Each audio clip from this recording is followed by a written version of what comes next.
আপনি কি জানেন 2025 সালে কিছু ব্যাংকে এফডিআর করলেই এমন লাভ দিচ্ছে যা আগে কখনোই দেখা যায়নি।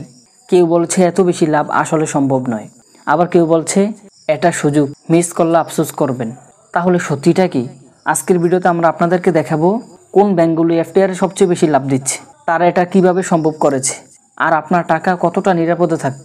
আর এই ব্যাংকগুলোতে আপনি যদি টাকা রাখেন তাহলে আপনার টাকাটা কতটা নিরাপদে থাকবে।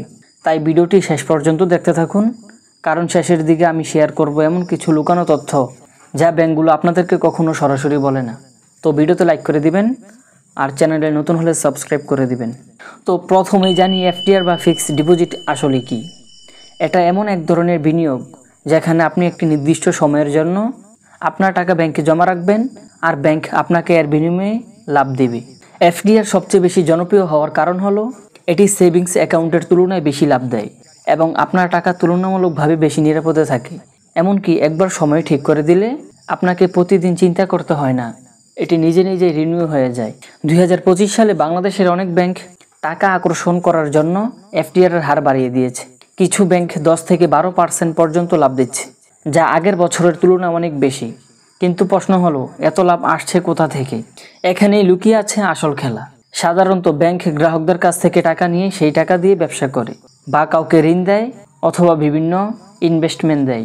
এই টাকা থেকেই তারা লাভ করে এবং কিছু অংশ আপনাদেরকে দেয়। তাহলে কথা হচ্ছে 2025 সালে কেন লাভের হার বেড়েছে? তারল্য সংকটের কারণে। অনেক ব্যাংক টাকার ঘাটতিতে আছে, তারা গ্রাহকদের কাছ থেকে টাকা তুলতে বাধ্য হচ্ছে এবং ডিপোজিট আকর্ষণ করার প্রতিযোগিতা। নতুন ও ছোট ব্যাংকগুলো বেশি লাভ দেখিয়ে গ্রাহক টানতে চাইছে। অর্থনৈতিক পরিস্থিতির কারণে, অর্থাৎ ডলার সংকটের কারণে বিদেশি তহবিল কম, তাই স্থানীয় গ্রাহকদের টাকা দরকার এবং উচ্চ মুনাফার লোন। কিছু ব্যাংক বেশি লাভে ঋণ দিচ্ছে, ফলে তারা গ্রাহককেও বেশি লাভ দিতে পারছে। কিন্তু এখানে একটি ঝুঁকিও আছে, বেশি লাভ সবসময় নিরাপদ নয়। এখানে একটা গোপন সত্য আছে যা অনেকেই জানে না। যে ব্যাংকগুলো টাকা সংগ্রহ করতে হিমশিম খাচ্ছে তারা আপনাদেরকে বেশি লাভ দিয়ে আকর্ষণ করবে, কিন্তু যদি সেই ব্যাংক তারল্য সংকটে পড়ে তাহলে আপনার টাকাও আটকে যেতে পারে। বাংলাদেশের ইতিহাসে এমন ঘটনা হয়েছে যেখানে ব্যাংক সুদের প্রতিশ্রুতি রাখতে পারেনি। তো এখানে আমাদের কিছু বিষয় জানা দরকার, যেমন সবসময় আপনি যেই ব্যাংকে টাকা রাখবেন সেই ব্যাংকগুলোর আর্থিক অবস্থার খবর জানবেন এবং বাংলাদেশ ব্যাংকের আপডেট চেক করবেন। বড় ব্যাংক ও স্থিতিশীল ব্যাংকে টাকা রাখার চেষ্টা করুন। এবার দেখি কোন ব্যাংকগুলো 2025 সালে সেরা এফডিআর রেট দিচ্ছে। এই ব্যাংকগুলোর নাম বলবো না, পয়েন্ট আকারে বলে দিব। যেমন ব্যাংক এ, তারা বার্ষিক হারে 3 বছরের জন্য 12% লাভ দিচ্ছে, এবং ব্যাংক বি, তারা বার্ষিক হারে 2 বছরের জন্য 11.5% লাভ দিচ্ছে, এবং ব্যাংক সি, এগুলো হলো ইসলামিক ব্যাংক, যেখানে তারা প্রফিট শেয়ারিং ভিত্তিতে 10.8% লাভ দিচ্ছে।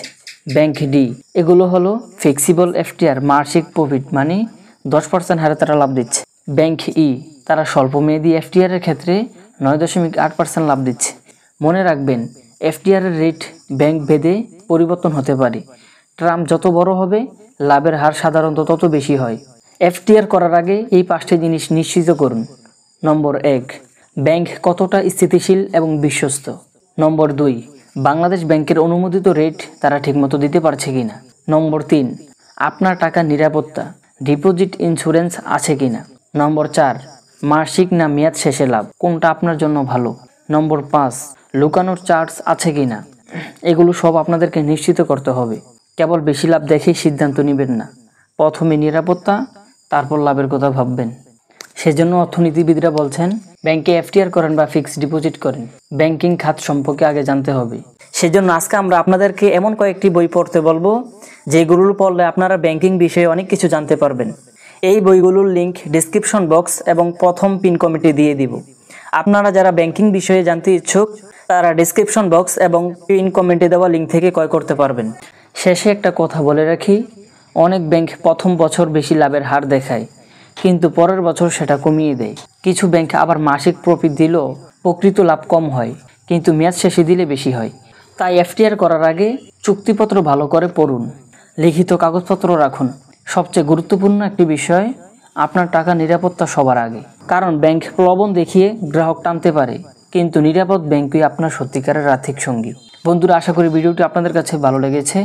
আপনি কোন ব্যাংকে এফডিআর করতে চান বা আপনার অভিজ্ঞতা কেমন, কমেন্টে জানাতে ভুলবেন না।